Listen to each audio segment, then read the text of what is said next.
teman-teman, malam ini kami akan menyampaikan materi lebih dahulu, setelah itu baru kita masuk ke sesi sharing. Untuk yang ada di live streaming YouTube, teman-teman nanti bertanyanya tinggal tulis di kolom komentarnya. Kita menyadari bahwa orang-orang yang tergabung di dalam proyek Metaverse itu ada banyak pengalaman dari sisi bisnis sebelumnya, tapi di sisi lain terkadang ada beberapa orang yang tidak bisa membedakan antara apa yang sudah dikerjakan dan apa yang sekarang dikerjakan. Nah, dalam materi malam ini kami akan menyampaikan informasi pemahaman tentang perbedaan-perbedaan antara proyek-proyek yang sudah ada dengan proyek Metaverse yang mana ini adalah konsep yang benar-benar baru pengembangan dari DeFi Project. Harapannya dengan adanya materi malam ini itu bisa menumbuhkan pemahaman sehingga ketika kita bisa membedakan apa yang kita kerjakan, maka kita bisa mengambil langkah dalam hal pemasaran seperti apa strateginya. Harapannya ini bisa menjadi manfaat untuk semua sebagai sharing, sebagai pemahaman baru tentang proyek Metaverse yang mana pastinya ini akan menumbuhkan kendali dalam bisnis ini. Dan di sini saya akan masuk ke sesi materi. Oke, saya akan bagikan slide marketingnya yang kita sudah buat sebelumnya. Di sini saya akan setting. Oke, kita masuk di materi. Oke teman-teman, selamat datang di Metaverse Power Team Academy. Ya, tema malam ini kita akan membahas Metaverse Decentral Business dan Central Business. Dengan adanya materi malam ini ada beberapa perbedaan secara garis besar yang akan kita ungkapkan agar teman-teman bisa menyimpulkan bahwa Metaverse adalah sesuatu yang baru, benar-benar fresh, benar-benar mempunyai market yang luas, masih banyak orang yang belum tahu, masih banyak orang yang belum mengerti, sehingga ini adalah potensi besar kita sebagai pelaku bisnis di awal di proyek Metaverse. Dalam hal ini pastinya tujuannya ada, akademi ini mempunyai tujuan yang cukup baik, ya. Ini menumbuhkan pemahaman perbedaan sentral dan desentral di bisnis Metaverse.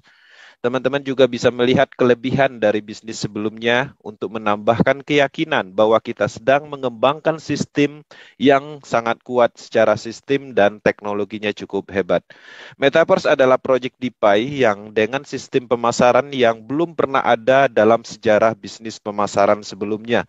Ini benar-benar belum pernah ada di dalam sejarah pengembangan network.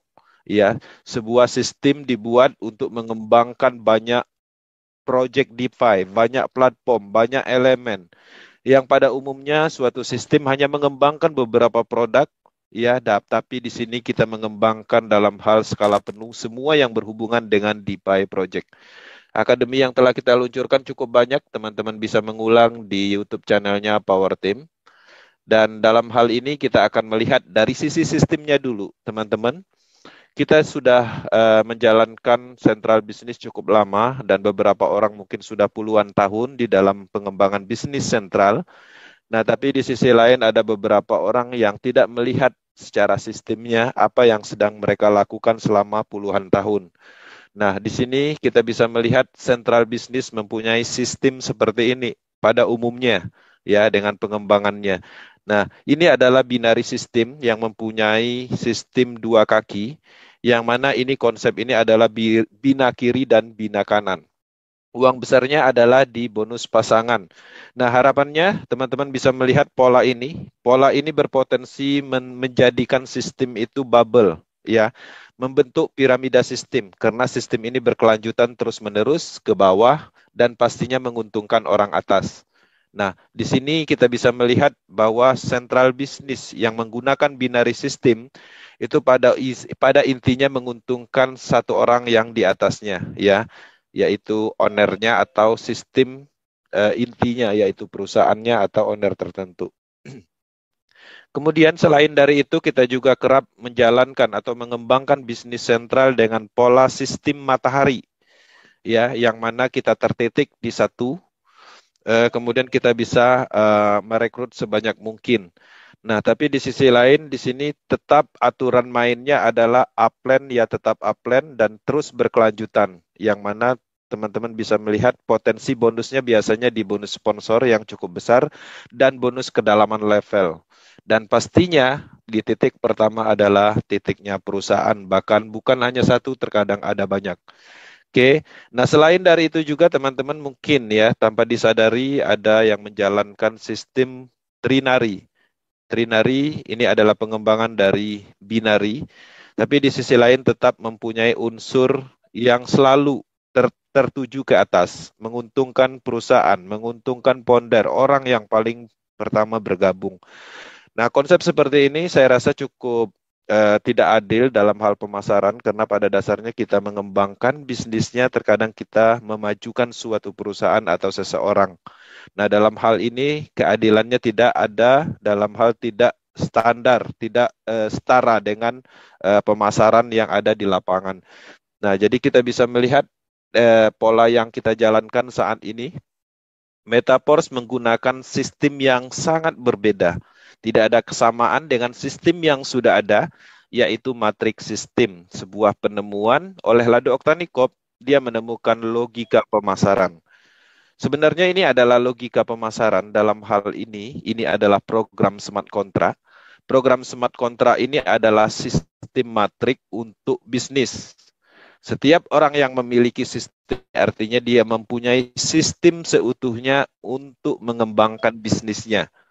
Nah, menariknya, sistem ini sebenarnya adalah produknya yang dipasarkan kembali. Secara logika, setiap orang yang membeli matrik S6, artinya dia mendapatkan 6 matrik kosong sekali beli. Dan dia bisa memasarkan sebanyak 6 kali. Dan ketika habis, otomatis membutuhkan 6 matrik berikutnya, itulah yang dimaksud dengan recycle. Matrik sistem yang selanjutnya ada namanya S3. Secara logika, kita membeli program tersebut dan kita mendapatkan 3 program untuk dijual, dipasarkan kembali. Nah, jadi logikanya hanya logika pemasaran. Kenapa logika pemasaran murni? Karena aliran bonusnya tidak terbagi. Nah, beda kasus di central business dalam sistem seperti ini, biasanya hasil dari pemasaran kita hanya mendapatkan 10%, 20%, itu namanya bonus sponsor.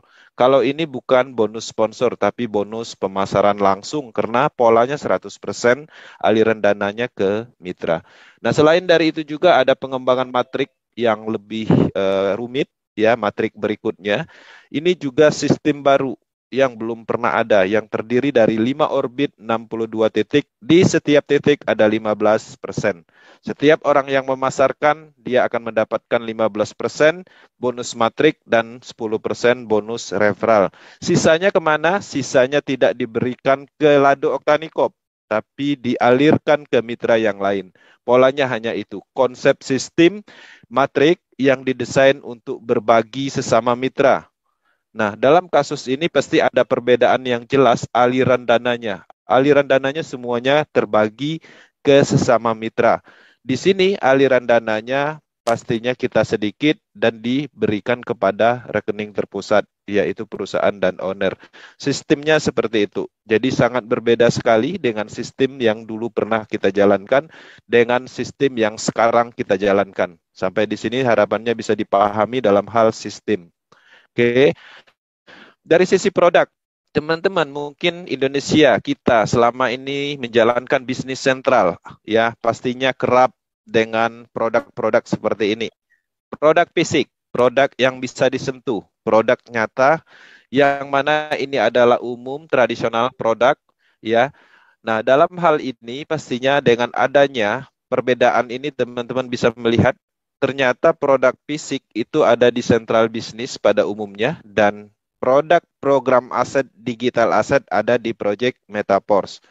Nah, yang menariknya kita mendapatkan produk program aset dan digital aset yang mana ini tidak banyak orang yang memahaminya.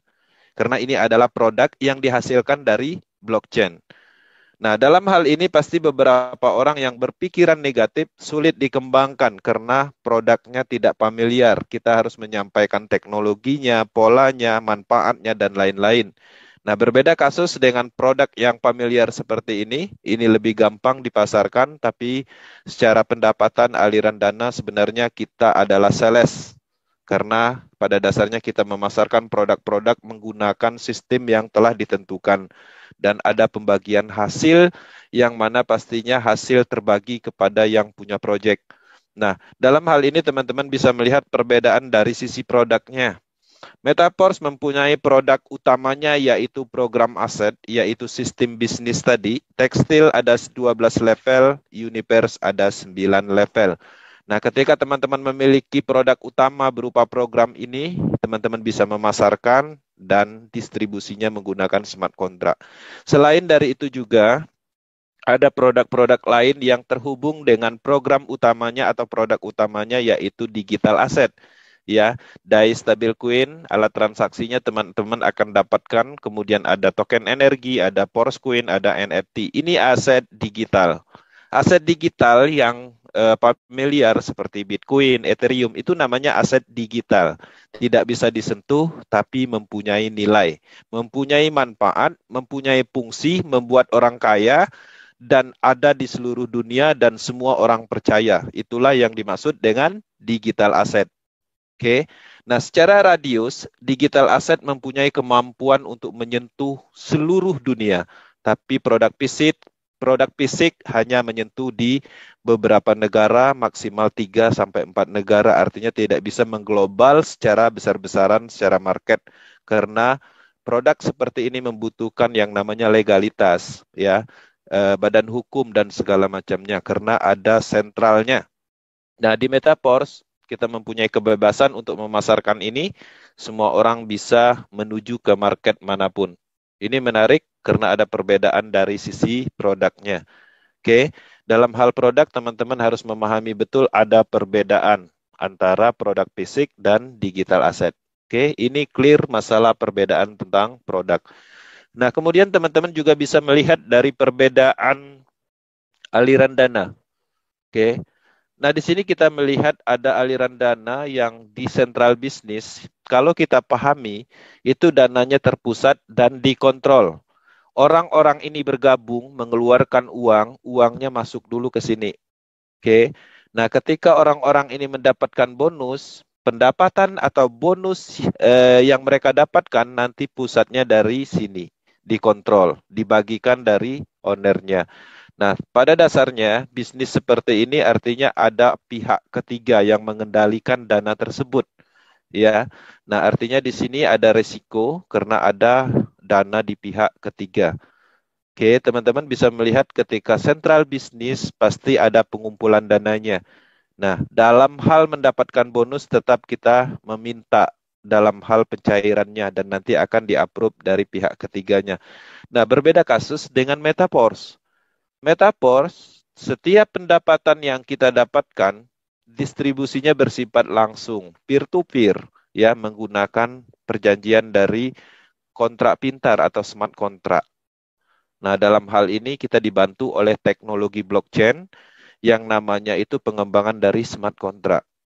Nah, jadi ketika distribusi itu langsung peer-to-peer, artinya sebenarnya secara tidak langsung, secara logika ini adalah pemasaran langsung jual beli secara langsung tapi menggunakan oleh teknologi pengembangan dari smart contract.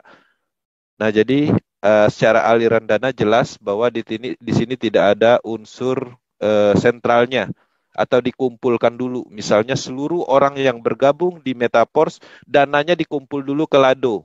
Bukan seperti itu. Ini konsepnya adalah distribusi langsung, terdesentralisasi sepenuhnya. Kalau di sini iya, ketika semua orang yang bergabung di sentral bisnis, pasti dana secara keseluruhan, dana-dana orang yang bergabung tadi pasti tertuju ke sini dulu. Baru nanti dari sini sisanya beberapa persennya dibagikan lagi, dialirkan lagi. Polanya hanya itu. Nah, jadi ada kontrol dan ada pihak ketiga yang mengendalikan dana tersebut. Secara dana jelas bahwa ada perbedaan yang cukup jauh. Nah, kemudian dari sisi teknologi, data, dan sistem. Central business itu adalah sistem atau data itu berada di server terpusat. Ya, proxy servernya terpusat, bisa ditargetkan, bisa diambil alih oleh siapapun yang mempunyai kekuasaan. Atau mungkin bisa diambil alih oleh orang-orang yang kapasitas secara ilmunya cukup baik seperti hacker, bisa menyerang dan mengambil alih dan mematikan, memindahkan, dan macam-macam. Nah, kenapa? Karena ada target titik servernya yang bisa diambil alih atau dikendalikan.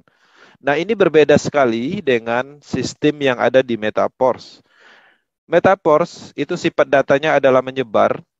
Sistem Metaverse atau data Metaverse ada di jaringan Polygon blockchain. Ya, ada di seluruh jaringan internet node komputer seluruh dunia. Jadi sangat tidak mungkin untuk dimatikan, diambil alihkan, atau diubah oleh sekelompok orang atau orang-orang tertentu. Karena ketika ingin menguasai, ya, mengambil alih data dan sistem Metaverse, maka dia harus menguasai 50% kalkulasi node komputer seluruh dunia. Jadi sangat tidak memungkinkan. Nah, hal seperti itulah keamanan yang kita lihat secara teknologi, data, dan sistem cukup jauh perbedaannya. Nah, di sini kenyamanan kita ada, cukup aman secara sistem, data, dan teknologi.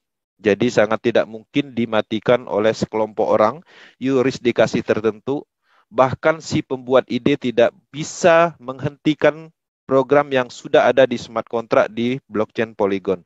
Nah, itu adalah kekuatan teknologi yang bisa diandalkan yang membuat kita bisa terus membangun bisnis ini secara nyaman tanpa keraguan. Teman-teman bayangkan ketika teman-teman mengembangkan sentral bisnis, ya, teman-teman kembangkan tapi pasti ada keraguan. Kapan bisnisnya berhenti? Terkadang ada pemikiran seperti itu. Kenapa? Karena memungkinkan bisa aja diambil alih, dimatikan oleh yang buat project atau dihack, diserang dan segala macamnya. Tapi di sini kita tidak mempunyai masalah yang ada di sini. Oke, secara teknologi, data dan sistem jauh secara perbedaan, Metaverse lebih unggul. Nah, kemudian alat transaksi yang digunakan, teman-teman, pada umumnya orang-orang menjalankan project network, lokal area, mengenal sistem network, pastinya alat transaksi yang digunakan adalah uang fiat. Ya, beberapa bisnis global menggunakan uang fiat dolar. Nah, kenapa bisa seperti itu? Karena pada dasarnya mereka adalah sentral bisnis yang masih tergantung oleh perbankan pihak ketiga dan pastinya market atau produknya mereka itu adalah produk fisik yang tidak mungkin ditransaksikan menggunakan cryptocurrency atau currency digital. Nah, Metaverse sendiri, karena Metaverse ini adalah pemasaran produknya sendiri adalah program, dalam hal ini program aset dan digital aset, dan juga Metaverse ini adalah bisnisnya ada di ratusan negara berskala global, jadi sangat tidak memungkinkan menggunakan uang fiat. Jadi kita gunakan yang namanya cryptocurrency atau token. Oke. Nah, secara kelebihan dan keunggulan, penggunaan dari cryptocurrency atau token ini sendiri, pastinya kita penggunaan transaksinya bebas tanpa kontrol pihak ketiga atau perbankan. Nah, artinya kita bisa melakukan transaksi lintas global dan juga secara keamanan sepenuhnya dalam kendali kita. Nah, ini menarik bahwa ada keunggulan dalam hal alat transaksi.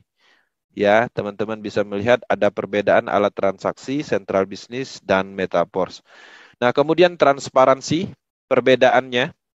Kalau di central business, kita tidak akan pernah yang namanya menemukan bisnis itu transparan. Kita tidak akan pernah bisa mengecek aliran dana sepenuhnya. Kita tidak akan pernah bisa login ke ID orang lain untuk mendapatkan historical atau untuk analisis atau kebutuhan testimoni. Nggak akan bisa, karena itu sistemnya tertutup. Dan teman-teman pastinya juga tidak akan bisa melihat coding program, script program di dalam central business karena sifatnya sangat tertutup, ya, dirahasiakan. Nah, ini berbeda sekali dengan Metaverse. Metaverse menggunakan teknologi blockchain, yang mana prinsip dari blockchain teknologi, ciri-ciri utamanya adalah transparansi. Ketika bergabung di Metaverse, maka kita bisa melihat historical secara keseluruhan, kita bisa login ke ID siapapun, kita bisa melihat script program, bahkan kita bisa melihat isi wallet siapapun. Dalam hal ini, aliran dananya pastinya tidak ada yang tersembunyi. Termasuk skrip programnya bisa kita pelajari. Diaudit mata dunia. Jadi tidak ada hal yang ditutup-tutupin di Project Metaforce. Ketika teman-teman masih kewalahan dalam hal melacak transaksi, melihat, meloginkan, atau melihat apapun yang sifatnya dibutuhkan dalam kebutuhan analisis, tidak bisa di Metaforce, artinya secara pengetahuan itu belum sepenuhnya paham tentang transparansi yang ada di Metaforce. Metaforce transparannya 100% dan ini satu-satunya sejarah di dalam network yang menjalankan transparansi 100%. Rata-rata project network tidak ada yang namanya transparan 100%. Artinya ada tetap yang ditutup-tutupin. Walaupun ada laporan bulanannya, ya tetap ada yang ditutup-tutupin. Nah, ini menarik. Ketika bisnis ini transparan, artinya bisnis ini sepenuhnya jujur. Ketidaktransparansi itu adalah salah satu ciri dari proyek penipuan. Ini menarik. Kita mempunyai keunggulan dari transparansi dibanding dengan bisnis yang dulu kita kerjakan. Oke, transparansi clear secara perbedaan. Kita lanjut ke data anggota. Teman-teman, ini ada perbedaan yang cukup jauh antara central business dengan Metaforce.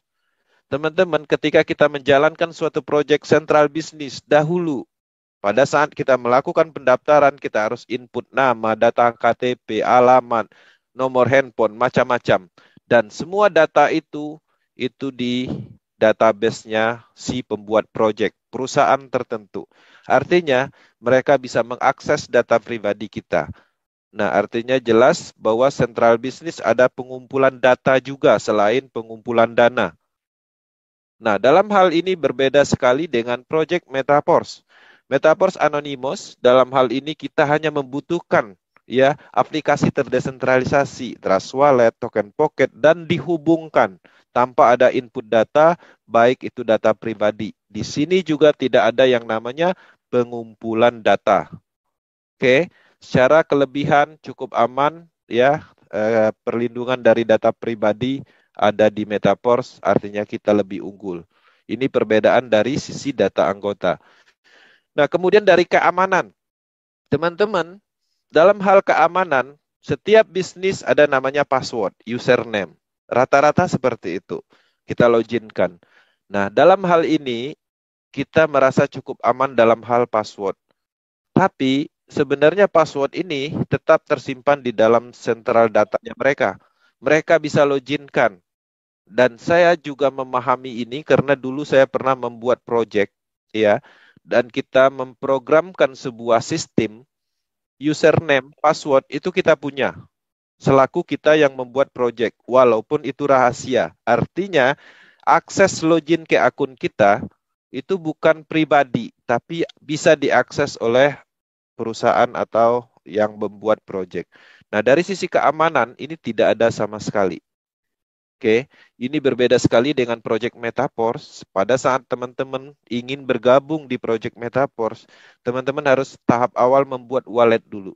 Pada saat membuat wallet, disitulah terkandung yang namanya private key atau kunci pribadi. Private key, kunci pribadi itu bukan dibuat oleh seseorang, tapi dibuat oleh algoritma program yang ada di blockchain, ya, dia mengcreate beberapa deretan angka dan itu hanya kita yang tahu. Kalau itu hilang, satu orang pun di dunia ini tidak akan pernah bisa membobol private key atau kunci pribadi. Artinya secara keamanan sepenuhnya kita yang satu-satunya tahu dari sisi keamanannya. Kalau seandainya ini terjadi kehilangan saldo, kehilangan akses, pastinya itu adalah kelalaian pribadi. Ya, dalam hal ini sebenarnya cukup kuat secara keamanan. Nah, dalam hal keamanan pastinya Metaverse cukup unggul karena aksesnya hanya kita sendiri yang tahu.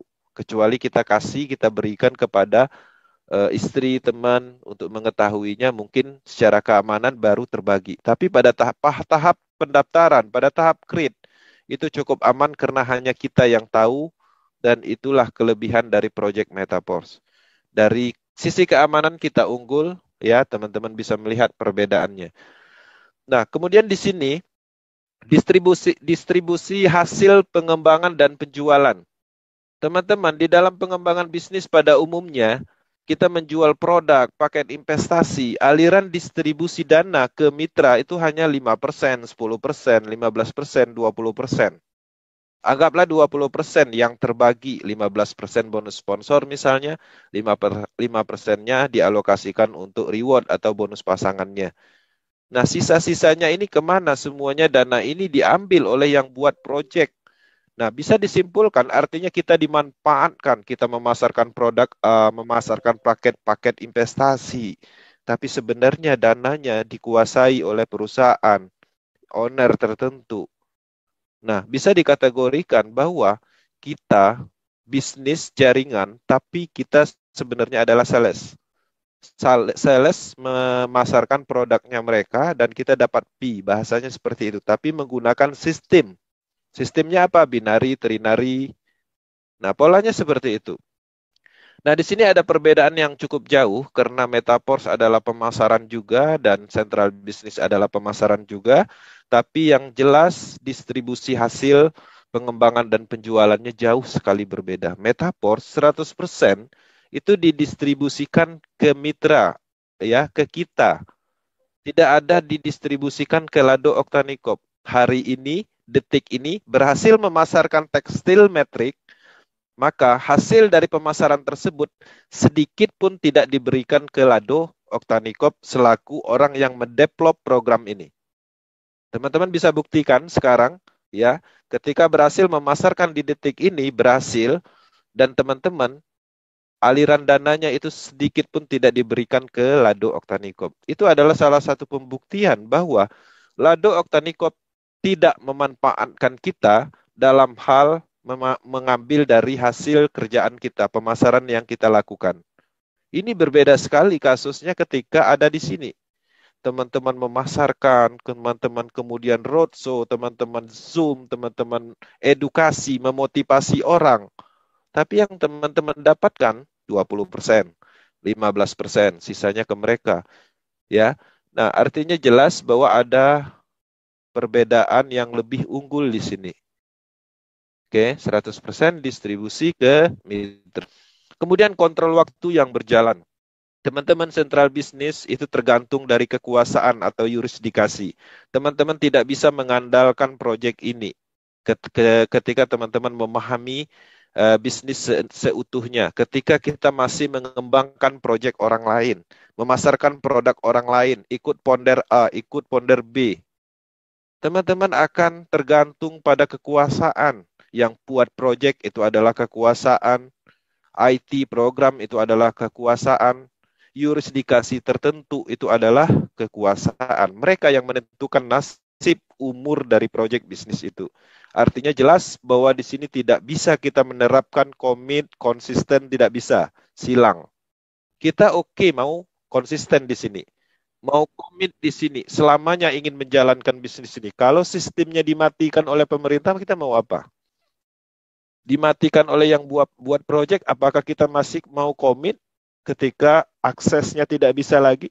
Sangat tidak memungkinkan untuk penerapan komitmen dan konsisten di sini, di central business.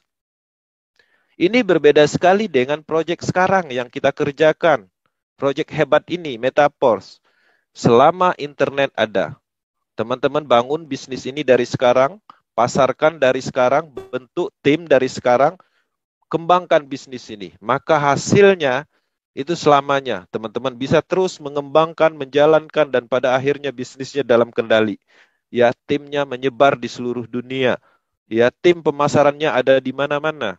Maka ini akan terus ada. Komitmen konsisten bisa diterapkan di proyek ini karena dia selalu ada.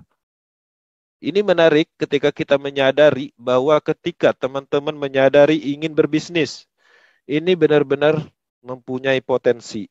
Ini berbeda kasus ketika kita memahami suatu network, suatu BO, bisnis online, mindset spekulasi, maka kita tidak akan menemukan kelebihan untuk membangun. Ya, mindset judi, yang mana orang-orang rata-rata di Indonesia, leader-leader yang ada di Indonesia, mereka mengambil momentum di awal, dapat uang, ya, 2 bulan mereka cabut, tinggalkan tim mereka, tidak diedukasi.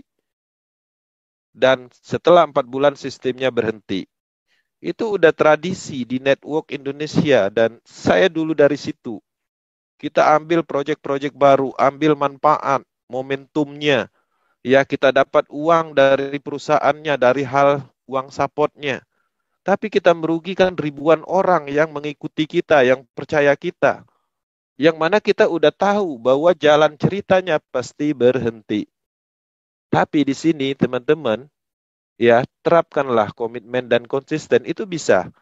Ya, kembangkan bisnisnya, orang bergabung, orang percaya sama kita, edukasi, ya, orang percaya sama kita, kita beri pemahaman, kita beri strategi pemasarannya, dia bertanya, kita jawab, dan akan terjadi partner, mitra bisnis, bisnis to bisnis.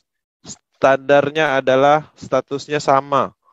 Tidak ada unsur antara founder dan pengikut, ya, owner dan pengikut. Nah, jadi dalam hal ini kita mempunyai standar partner yang mana sama-sama mengerjakan bisnis. Matrik kita sama, harganya pun sama. Saya memasarkan bisnis saya dapat. Ketika teman-teman memasarkan, teman-teman akan dapat lebih. Polanya hanya itu. Dalam hal pemasaran di Project Metaforce, setiap orang yang melakukan pemasaran itu adalah haknya. Terkecuali di sisi lain dia ada di titik tertentu dalam hal perjanjian smart kontraknya. Misalnya recycle. Recycle itu artinya kan membeli ulang. Kalau membeli ulang secara aturan di logika bisnis umum aja ya kita harus membeli kembali. Nah, ini sudah diatur perjanjiannya dalam smart kontrak. Nah, artinya jelas bahwa Metaverse adalah pemasaran untuk masing-masing orang. Karena tidak ada kesenjangan. Dalam hal ini setaranya sama. S6 semua programnya itu semua orang yang membeli S6 bentuknya sama. Ada 6 matrik kosong. S3 juga seperti itu. Universe setiap orang itu matriknya, titik kosongnya, potensinya ada 62 titik. Itu tidak ada perbedaan antara saya dan teman-teman. Jadi sama kita di sini. Ini berbeda kasus dengan konsep ini. Ya, tergantung dari mereka. Ya, kekuasaan. Nah, dari sisi kontrol waktu berjalan, potensi untuk penerapan komitmen dan konsisten, Metaverse masih unggul. Oke. Kemudian, under control. Teman-teman di dalam bisnis, sentral bisnis itu ada yang mengontrol baik sistem, baik dana, baik data. Ada owner, admin, perusahaan yang mempunyai akses semua itu, yang mengatur, yang menerapkan. Ketika kita menjalankan bisnis sentral bisnis, ya, kemudian ada di sisi lain kita mendapatkan banyak bonus dan kira-kira perusahaan terbebani, maka dia akun kita akan di-base, dihilangkan aksesnya dengan alasan bermacam-macam. Bahkan ada indikasi di hacker, tapi yang hacker adalah IT dari perusahaan tersebut di akun kita. Nah, merusak, ya, kita dirusak karena mereka ingin melemahkan, karena semua aturan ada di mereka, sistem dikendalikan, akun bisa diloginkan, dana dipegang, semuanya dikontrol. Artinya ketika mereka mengontrol, suka-suka mereka mau membuat aturan. Kita tidak mendapatkan kebebasan, kita tidak mendapatkan sistem seutuhnya. Di sini kita menemukan masalah itu di sentral bisnis selama ini. Metaverse, teman-teman bisa lihat ketika teman-teman mempunyai sistem, ya, mengaktifkan S6, Universe, sistem itu sepenuhnya milik kita. Ya, tidak ada intervensi, tidak ada sistemnya bisa diganti-ganti, ya, jaringannya dipindah, akunnya dimatikan, di-banned, nggak bisa. Sepenuhnya kita yang memegang kendali. Tidak ada yang namanya aturan-aturan yang aneh-aneh yang merugikan dari kita, yang merugikan kita sebagai pelaku bisnisnya. Benar-benar kita mendapatkan suatu kebebasan, independent business owner, bisnis yang mandiri. Ya, kita menemukan kebebasan di Metaverse. Semuanya itu kita dapatkan dalam kendali kita. Ya, kita dapat aset, bagaimana caranya kita bisa mendapatkan uang, mengembangkannya. Dalam hal ini ada banyak peluang uang di Project Metaverse. NFT lagi di develop, belum menghasilkan. Kita masih ada program Universe, kita masih ada program tekstil, kita masih bisa membeli Porsche Queen dan lain-lain. Artinya kita mempunyai banyak opsi dalam hal mengembangkan proyek yang sudah diluncurkan. Dan itu tidak ada campur tangan dari admin tertentu, owner tertentu. Nah, ini adalah kelebihan dari under control-nya, jelas Metaverse lebih unggul. Oke. Nah, kontrol dari perusahaan, ya, kantor dan perusahaan. Ini sering ditanyakan. Teman-teman harus bisa melihat bahwa Metaverse ini bukan sentral bisnis. Metaverse adalah bisnis desentral. Central bisnis itu lebih dikenal dengan legalitas. Itu diperlukan sekali. Ya, ada kantornya, ada perusahaannya, itu jelas. Itu central bisnis. Bahkan legalitas ini dijadikan value atau nilai jual. Bahkan perusahaannya dijadikan nilai jual. Saya menjalankan bisnis network MLMA, kantornya ada di lantai 12 di Jakarta, dijual. Nah, hal-hal seperti itu ada di sini. Kenapa Metaverse ini legalitasnya tidak memungkinkan dan cukup aman karena tidak ada kontrol dari perusahaan? Untuk menciptakan legalitas, itu ada syarat yang harus dilakukan. Pertama, ada pengumpulan dananya. Ada produk realnya yang harus di audit, ya. Ada badan usahanya atau ownernya. Nah, ada struktur manajemennya. Nah, dalam hal ini tidak ada di Project Metaverse karena sentralnya aja nggak ada, orangnya aja nggak ada, yang mengendalikannya aja nggak ada, yang punya nggak ada, yang punya adalah semua orang karena ini bagian dari sistem yang ada di jaringan internet Polygon blockchain. Semuanya tersebar di situ bebas, tersedia untuk tanpa ada unsur sentralnya. Jadi sangat tidak memungkinkan Metaverse dilegalitaskan. Ketika legalitasnya nggak ada, bahkan ini menjadikan bisnis ini cukup aman. Karena kenapa? Pada dasarnya banyak kasus bisnis network yang ada legalitasnya itu adalah banyak memakan korban selama ini. Ada MLM, ada BO investasi yang mempunyai legalitas yang cukup kuat. Legalitasnya perusahaannya 15 tahun sudah berdiri. Ternyata legalitas tersebut dipakai karena perusahaannya mau pilot misalnya. Nah, jadi tidak ada yang abadi dalam pengembangan bisnis selama ini yang kita temukan. Karena saya secara pribadi cukup lama menjalankan bisnis sentral ini, dan legalitas seperti apa yang belum saya temukan, bahkan legalitas yang menggunakan badan hukum, materai dan segala macam, dan itu tidak ada kekuatan hukumnya pun saya tahu. Jadi tidak ada unsur yang dibanggakan ketika kita memahami dan kita sudah menjalankannya. Nah, sekarang kita menemukan suatu proyek yang mana proyek itu adalah bagian dari teknologi yang sudah teruji, yang tidak memerlukan yang namanya unsur sentral, yang tidak memungkinkan untuk membuat legalitas. Jadi Metaverse unggul dari sisi ketahanan dalam hal legalitas itu tidak diperlukan, perusahaan tidak diperlukan. Oke. Nah, kemudian sistem distribusi dalam hal konsep, ya, konsep distribusi dalam hal ini di konsep central business pada umumnya itu withdrawal method, ya, withdrawal. Kalau bisnis itu masih ada tombol withdrawalnya, itu pasti sentral, walaupun katanya bisnisnya desentralisasi. Katanya aja desentralisasi. Karena kalau masih ada withdrawnya, pasti itu ada kontrol approval dari admin, owner, atau perusahaan tertentu.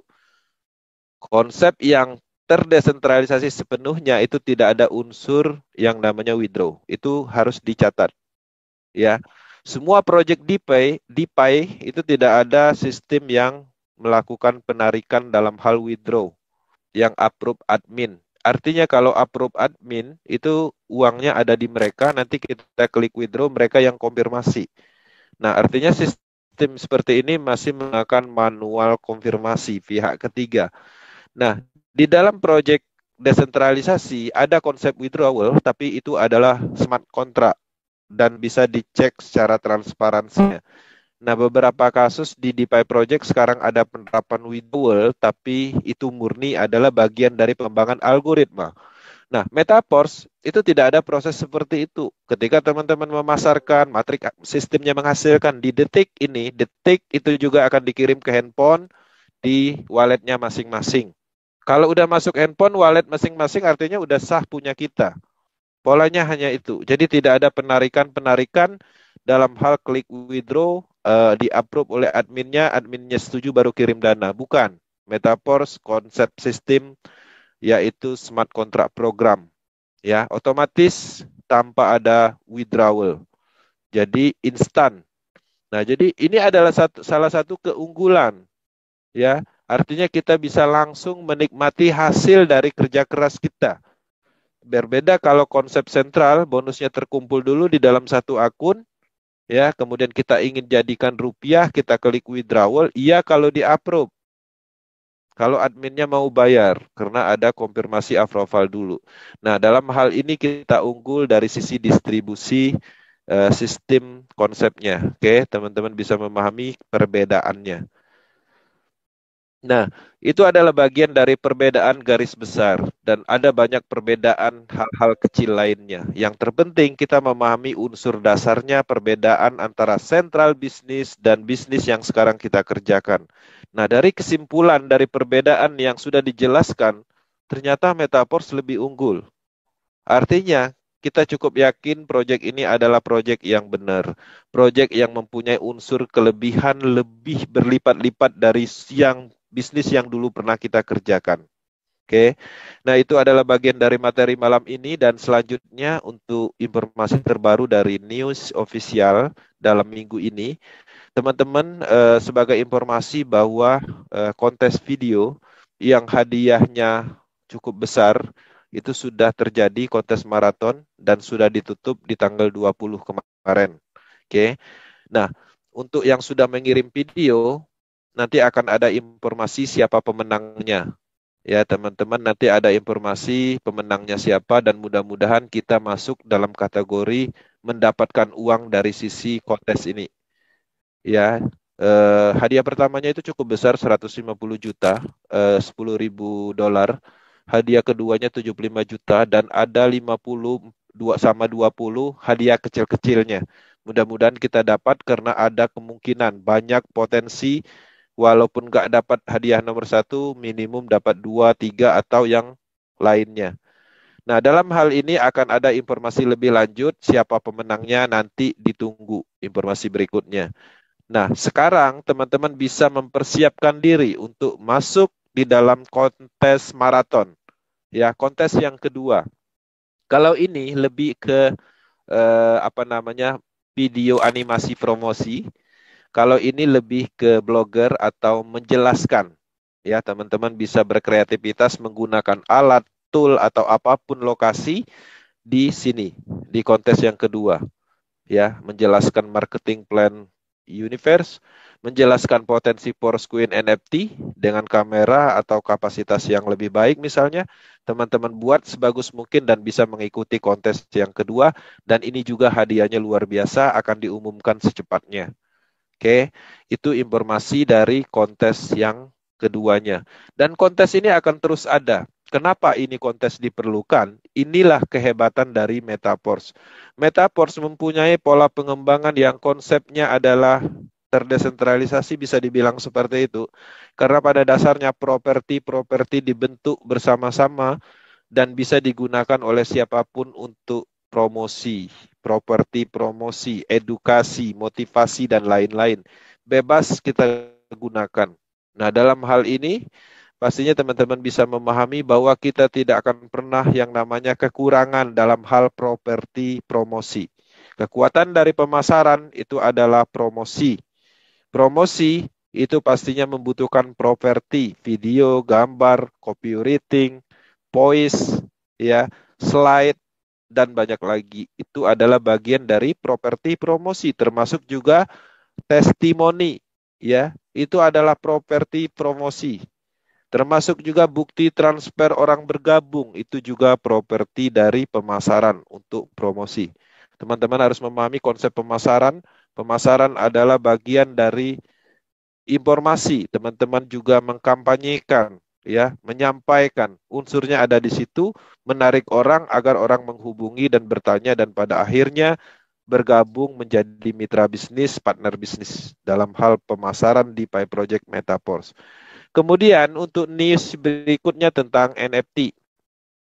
NFT sampai saat ini tidak ada aktivitas yang bisa dilakukan karena sepenuhnya programmer lagi mengerjakan versi 3 untuk memfilter beberapa NFT yang bermasalah dan melakukan apa namanya penambahan security atau kekuatan dari keamanannya karena NFT royalty ini adalah bagian penting, elemen penting yang dipastikan programmer akan membuat yang terbaik untuk jangka panjang.